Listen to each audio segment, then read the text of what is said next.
Los grandes temas se debaten en la mesa. Buen provecho por rcr.tv, la radio que se ve. Y síganos en Twitter, @rcr750. Bueno, amigos, como les comentaba, aquí estamos de vuelta con Internet y sin Internet.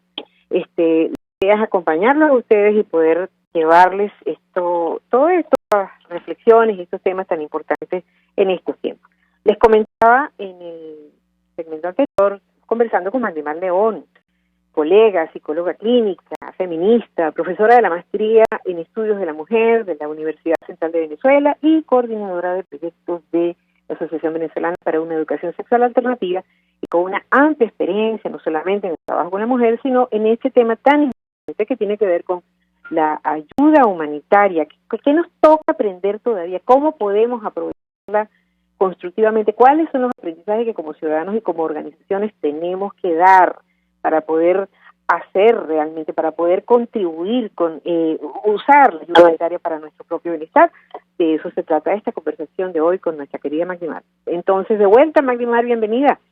Gracias, Marisol, y agradecida por los esfuerzos para poder hacer posible esta conversación, pese a las dificultades que estamos teniendo con la tecnología, que es parte también de porque estamos en emergencia en el país, ¿no? Todo esto tiene que ver con lo mismo. Entonces, fíjate, ante la primera pregunta de por qué se sigue hablando o se sigue necesitando ayuda humanitaria en Venezuela, y aquí hay que explicar que la ayuda humanitaria es un mecanismo en donde participa toda una arquitectura y un conjunto de organizaciones desde Naciones Unidas, organizaciones internacionales de la sociedad civil, en fin, una gran cantidad de organizaciones que prestan ayuda a poblaciones cuando ocurren situaciones particulares. ¿Qué situaciones particulares? Cuando hay, por ejemplo, un desastre natural, un tsunami, una inundación, ¿sí?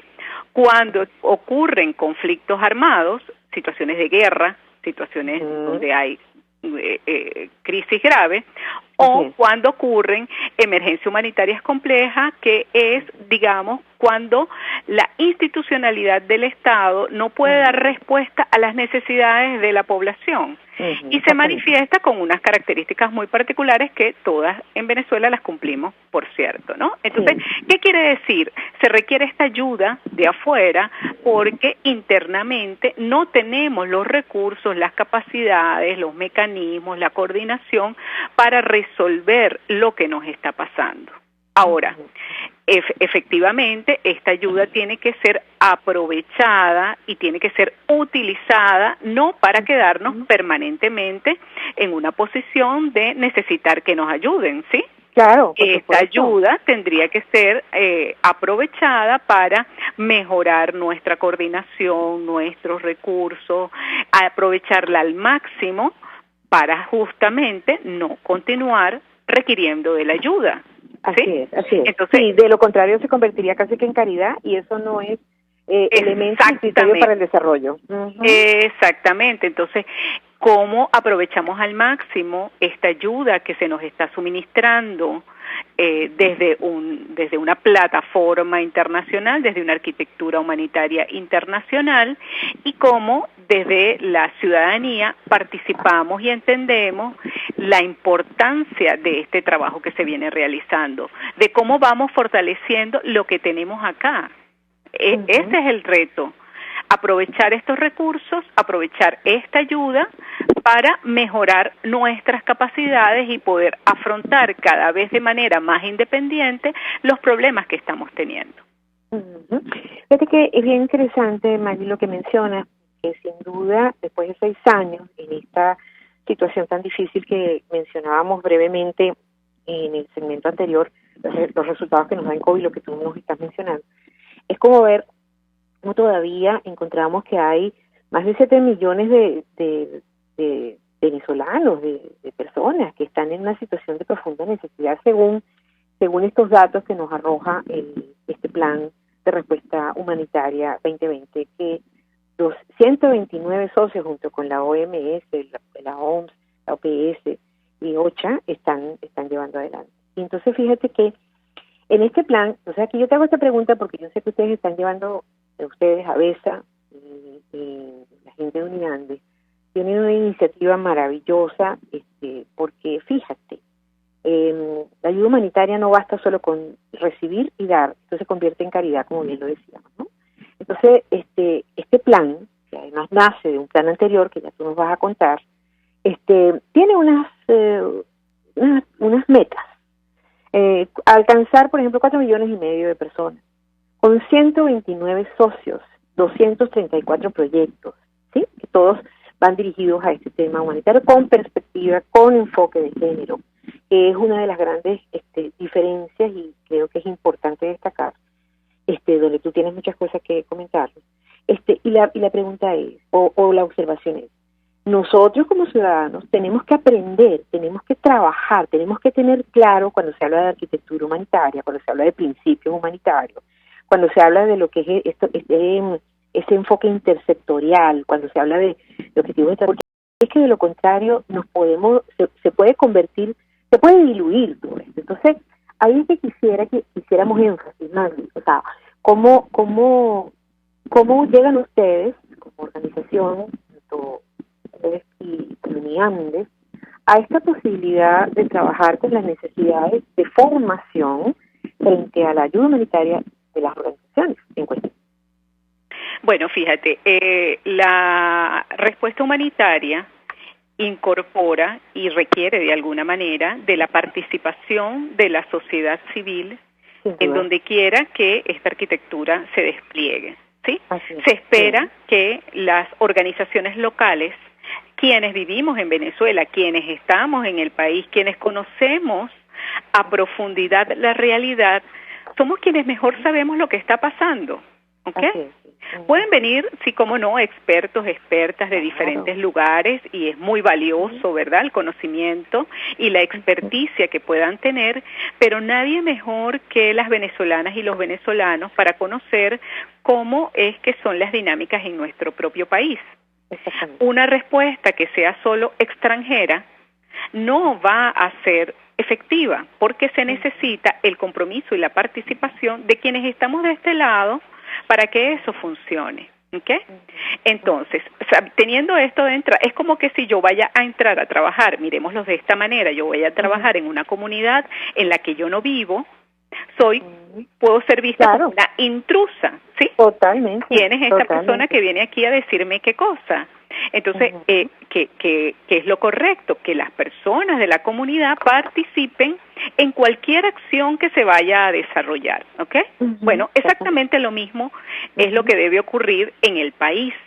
Entonces, ¿qué es lo que está pasando? Bueno, sabiendo que esto es un requisito imprescindible para que la ayuda sea efectiva y eficiente, es imprescindible que las organizaciones de la sociedad civil venezolana, que hay que decir que estamos todas, por supuesto, aporreadas, lastimadas, como lo está todo el país, ¿verdad? Que también participemos en este proceso. Y aquí hay un tema de acceso a la información que a nosotras nos preocupó y que es lo que nos está motivando a hacer este taller de formación o de información, y es que quienes estamos en Caracas, quienes estamos en la región central del país, podemos tener mayor y mejor acceso a información en esta materia, ¿no? Pero es que Venezuela no es Caracas. No, Venezuela es un país muy grande y es urgente que las organizaciones de la sociedad civil de todo el país, de todos los estados, cuenten con mayor información y se involucren en este proceso, ¿ok? Entonces, esa es la importancia de que todos conozcamos qué es lo que está ocurriendo, que nos incorporemos, que participemos, que preguntemos y que aportemos. Que aportemos y que recibamos también información, conocimientos, experiencias de cosas que se han sido efectivas, por ejemplo, en otros países y que de repente pudieran funcionar acá.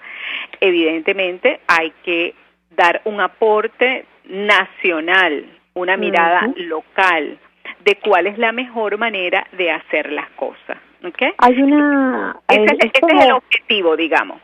Ese es el objetivo, es lograr es lograr esa adecuación de lo que es la experiencia y la visión de la ayuda humanitaria a esta realidad nuestra, que es no solo particular, sino que además sabemos lo complicada que está. Es básicamente eso, es lograr una adaptación, una adecuación, pero una adecuación con conocimiento, una adecuación con criterio, una adecuación con sobre todo con esta posibilidad de construir entre varios, entre todos, pues son muchas las organizaciones que están participando.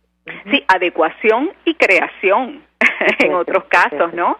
Claro, porque tenemos unas realidades que son inéditas, ¿sí?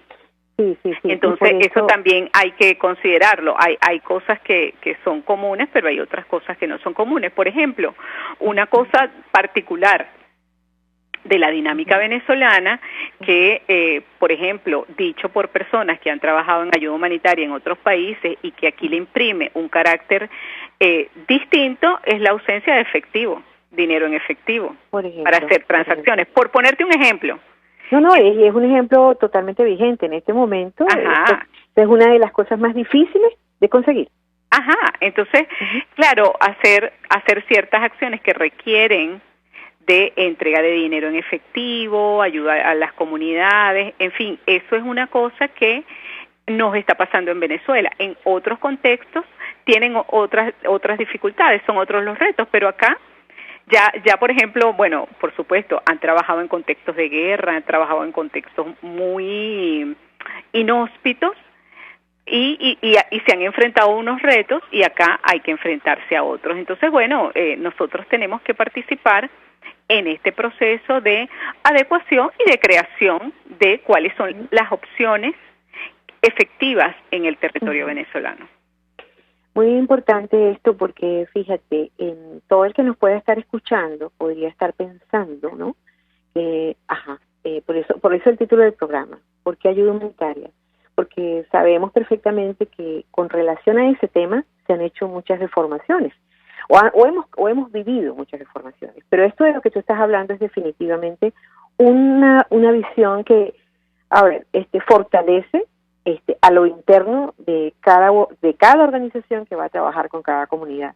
Y esa fórmula de la adecuación y la creación de mecanismos es una fórmula inédita nuestra, es una fórmula poderosa que nos va a dar la posibilidad en la formación de ser mucho más efectivo.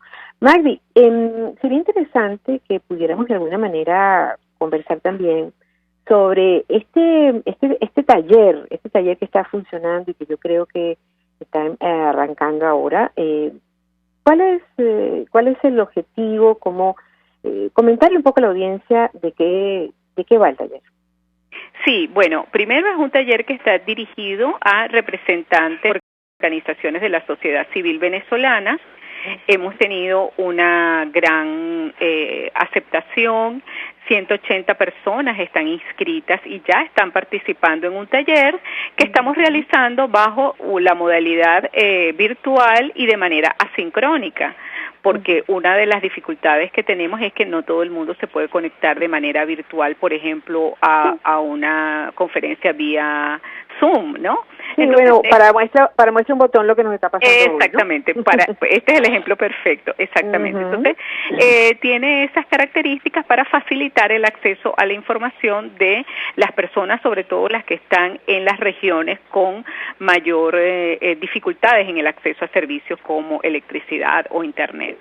Eso por un lado. Luego, tiene el objetivo, como decía hace un momento, de introducir en conocimiento de cómo funciona la respuesta humanitaria, la arquitectura humanitaria, porque esto es un tema nuevo para el país y es nuevo para las organizaciones venezolanas. Nuestras organizaciones y la organización a la que yo pertenezco, que es ABESA, por ejemplo, hemos trabajado temas de desarrollo, temas de derechos humanos, pero no somos expertos en proyectos humanitarios, en acción humanitaria. ¿Okay? Es que creo que ahí hay una cosa importante, Magdi. Ninguno de las organizaciones participantes, ninguna de las organizaciones que han estado trabajando, lo digo por la que yo represento e incluso por el Grupo Social CESAP, nos ha tocado mirar lo que es la ayuda humanitaria, porque la ayuda humanitaria, por eso la frase, podía ser vista simplemente como caridad. Y creo que cuando así empezó, de alguna forma, obviamente no tiene ningún efecto en esto de construir nuevas maneras de relacionamiento social y contribuir, por supuesto, con la sobrevivencia y el bienestar de la gente y la sostenibilidad de los espacios comunitarios.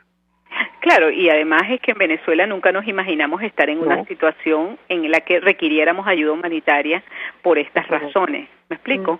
Ayuda humanitaria pudo haber sido, ¿verdad?, en el momento de la tragedia de Vargas. Claro. Digamos, una cosa que por razones naturales, por razones de la naturaleza, sí, ocurre una situación crítica, pero no por las razones por las que estamos requiriendo la ayuda humanitaria en este momento, que son completamente distintas. Entonces, efectivamente, nuestras organizaciones han estado enfocadas en otra dinámica de trabajo y ver el enfoque, los modos de trabajar, los procedimientos desde la ayuda humanitaria es un aprendizaje que necesitamos las organizaciones, y de eso es de lo que se trata el taller, ¿sí? Informar sobre cuál es la arquitectura humanitaria, cuáles son los elementos que componen la arquitectura humanitaria y cómo está esta arquitectura humanitaria en Venezuela, quiénes son los representantes o las representantes, cuál es el ciclo de programa humanitario, cuál es el papel de las organizaciones de la sociedad civil en todo este trabajo, cómo ha sido la experiencia, cómo podemos continuar participando aquellas que no estén incorporadas aún en la respuesta, de qué manera se pueden incorporar, en fin, estos son los contenidos más importantes de lo que estamos desarrollando en el taller. Muy importante, estamos conversando con Magmar León, coordinadora de proyectos de la Asociación Venezolana para una Educación Sexual Asertiva, sobre una iniciativa de formación fundamental dirigida a los representantes de organizaciones de la sociedad civil venezolana, como ya lo he dicho. Fortalecimiento del liderazgo de la sociedad civil en la respuesta humanitaria en Venezuela.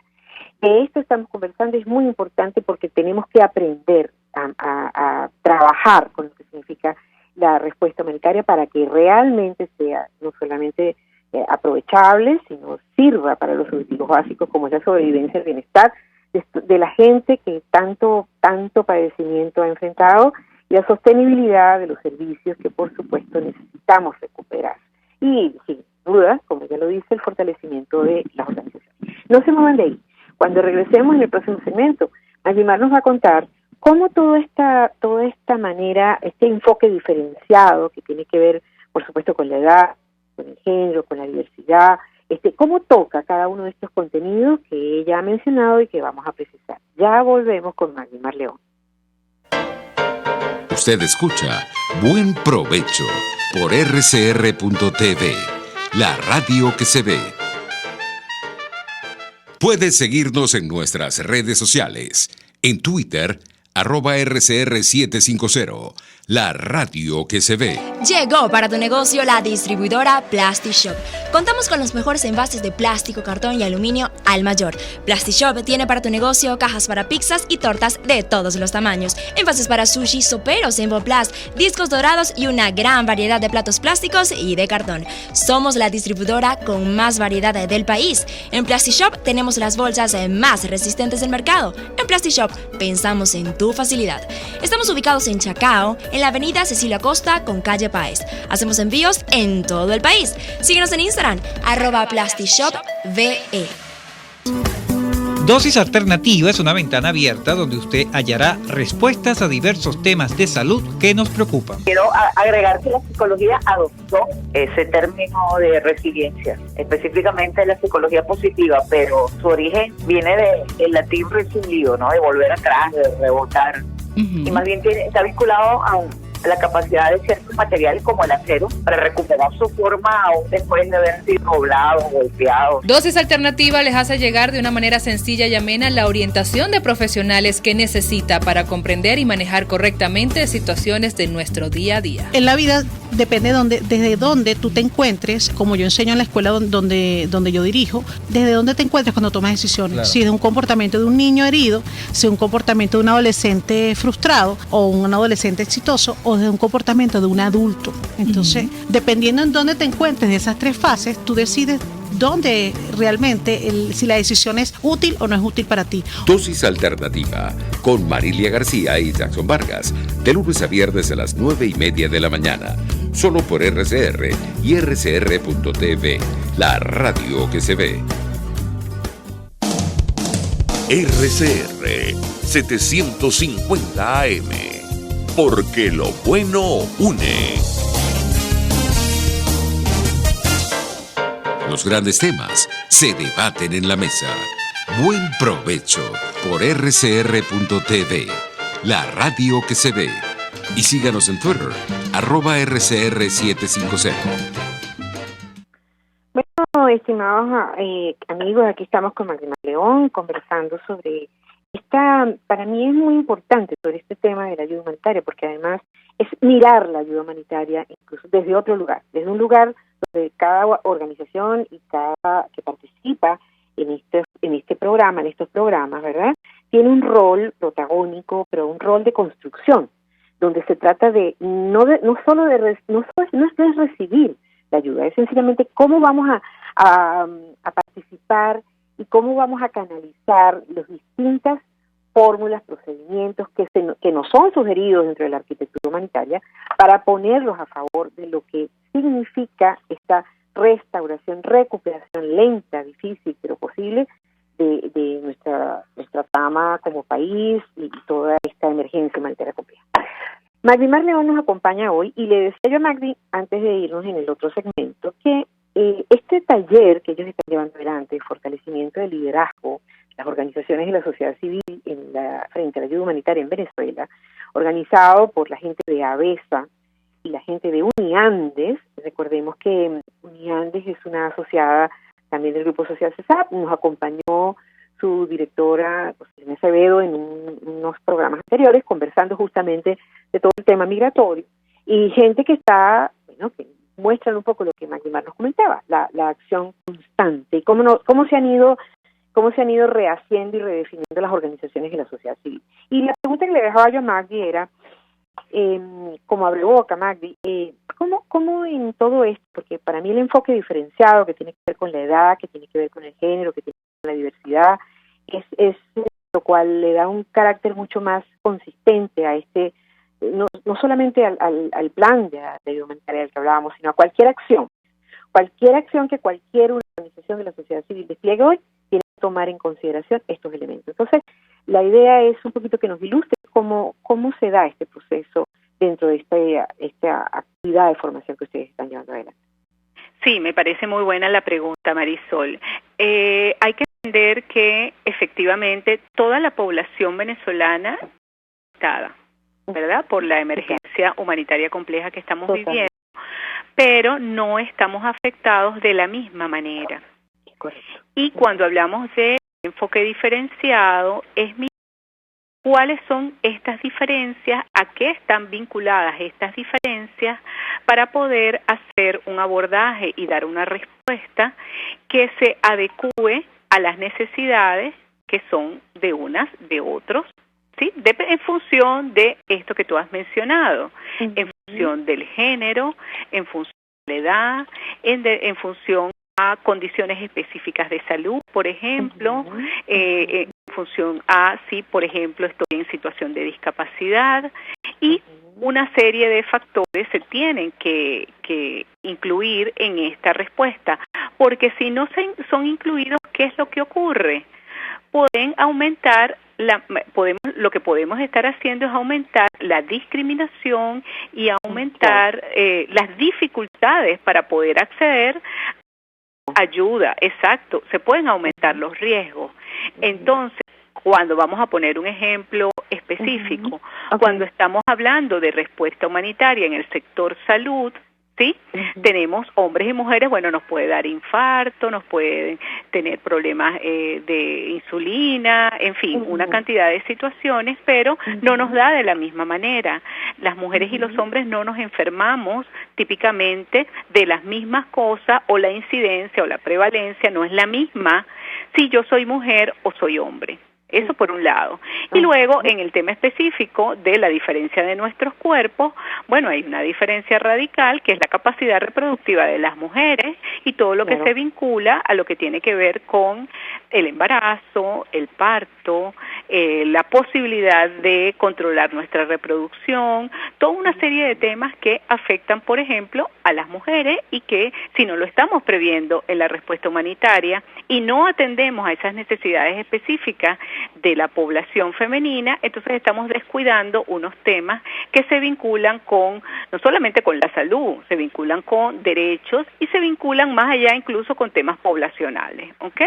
Entonces, esto hay que mirarlo de conjunto. Lo mismo ocurre si estamos hablando, por ejemplo, desde el tema de la edad.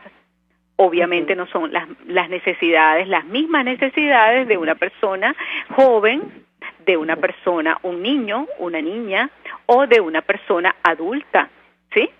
De una mujer adulta mayor o de un hombre adulto mayor, incluso yendo más allá, no es lo mismo una persona adulta mayor en silla de ruedas a una persona adulta mayor con su capacidad de movilidad conservada.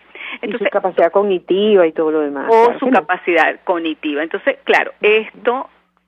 esto requiere un gran trabajo diagnóstico, un gran trabajo de evaluación de las necesidades, pero es que eso es lo que hay que hacer, ¿sí?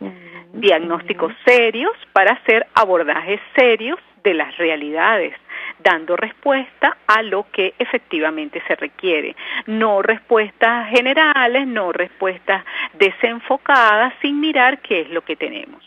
Y respuesta, y por eso es tan importante y la audiencia, yo insisto mucho en que tengamos claro que aquí no estamos hablando de bolsitas ni de bolsitas de comida, ni de bolsitas de medicina, ni de bolsitas de artículos de higiene solamente. Aquí estamos hablando de que si nosotros no somos capaces como organizaciones y como ciudadanos y ciudadanas de hacernos de nuestra propia realidad y de cómo la vamos a rediseñar y cómo vamos a administrar nuestros recursos, difícilmente ninguna ayuda humanitaria nos va, como tú dijiste al principio, Mavi, nos va a contribuir con esta situación tan depauperada en la que estamos, ¿no? Exactamente. Entonces, bueno, fíjate, como decía, la ayuda humanitaria también tiene que ver con el fortalecimiento de nuestra sociedad civil. También tiene que ver con el desarrollo de mecanismos de protección, por ejemplo, para niños, niñas y adolescentes. Tiene que ver con fortalecimiento de las capacidades de los actores que están en el sistema de protección. No es solamente, como tú bien estás diciendo, no es solamente dar un suministro alimentario o dar un suministro de agua o de algún enser o algún bien que se requiera, que también es parte, por supuesto, de la respuesta humanitaria, pero no se concentra única y exclusivamente en eso. Aquí hay otros factores que son muy, muy importantes y que tienen que, de manera combinada, estar presentes para que esta respuesta sea eficiente. Cuando tú hablas yo veía aquí en el afiche de ustedes, que ya luego se los vamos a compartir a la audiencia en las redes del programa, para que bueno, sobre todo para que sigan la información y sigan las redes de ABESA, las redes de Andes y se vayan enterando de cómo va todo esto. Fíjate, ustedes hablan allí hoy un contenido muy interesante que es la de las nuevas prácticas sociales, ¿sí? Y estas prácticas sociales, a mí por supuesto, me lleva a pensar un poco en cómo vamos, las organizaciones que están allí de alguna manera participando, 180 participantes, imagínate, cómo van de alguna manera a generar procesos propios de acompañamiento psicosocial para lo que es todo este despliegue de lo que significa esta visión. Este tipo de prácticas, Magdi, ¿nos puedes, por ejemplo, como ilustrar algunas de ellas, por ejemplo? Sí, fíjate, una cosa que está surgiendo y que es una práctica urgente, y es cómo ajustamos la prestación de servicios, por ejemplo, psicosociales, en este contexto de pandemia. ¿Okay? Las líneas de atención telefónica están proliferando, cosa que me parece bueno, pero la pregunta es, ¿esto es suficiente? No, sin duda que no. Sin duda que no, qué otras cosas podemos hacer, qué otras cosas debemos hacer, cuáles son esas prácticas a las que la gente sí va a acudir, a cuáles no. Hay mucho camino que evaluar, muchas cosas que analizar para poder dar una implementación adecuada. Entonces, sí hay que crear, hay que mirar cuáles son estas nuevas cosas, estas nuevas formas de organización y de respuesta que hay que desarrollar. Para nosotras es muy claro, por ejemplo, en el trabajo que venimos haciendo entre ABESA y UNIANDES, la participación de las propias comunidades en estos procesos. Ya el tema de las, no sé, promotoras y promotores comunitarios que puedan identificar situaciones problemáticas, que puedan acompañar, que las personas se hagan partícipe de los procesos, se hagan vigilantes de lo que nos está ocurriendo, tener una mayor conciencia, bueno, de que realmente somos nosotros los que tenemos que levantar al país. O sea, queda claro que si no lo hacemos nosotros, pues no va a haber nadie, ¿verdad?, que venga a resolvernos la situación problemática. Ninguna de esas acciones va a tener utilidad finalmente, porque no es una, como tú bien lo dijiste, no es una cosa local que responde a nuestra verdadera realidad.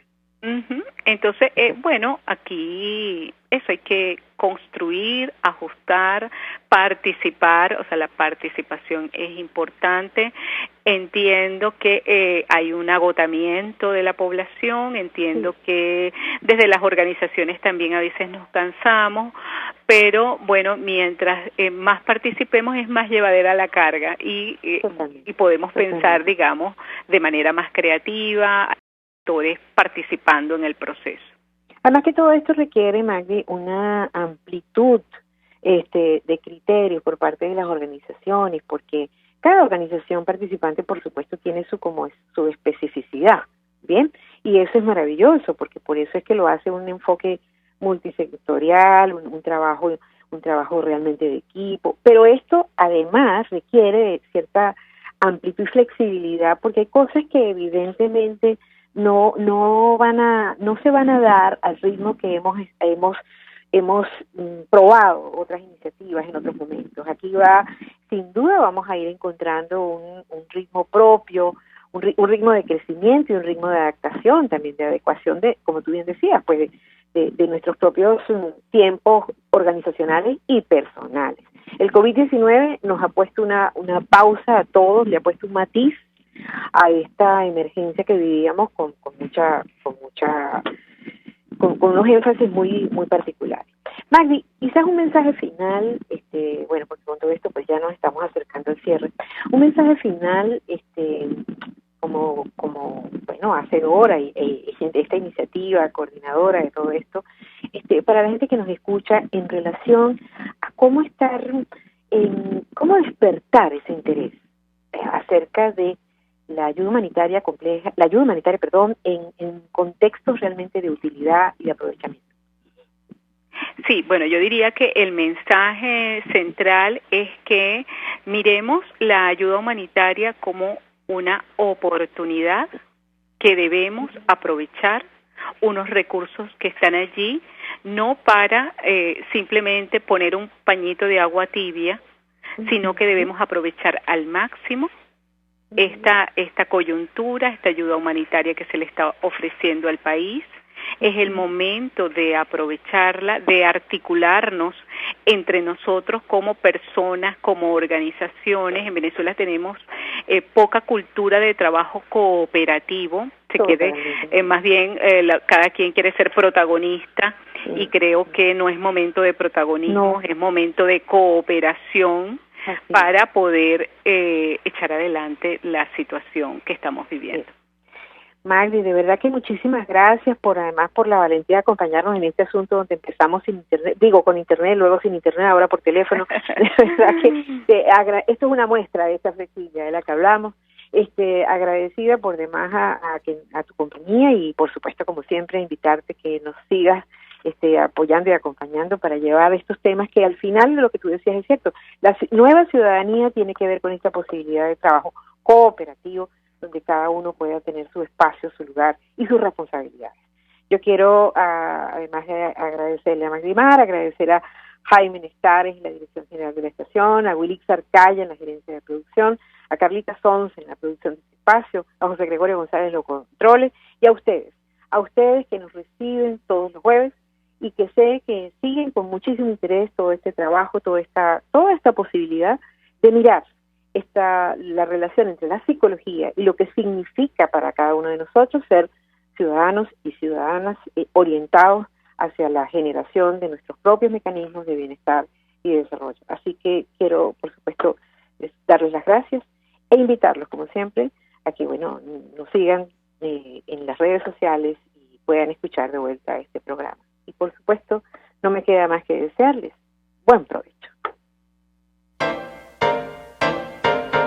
RCR presentó Buen Provecho. Síganos en Twitter en @RCR750.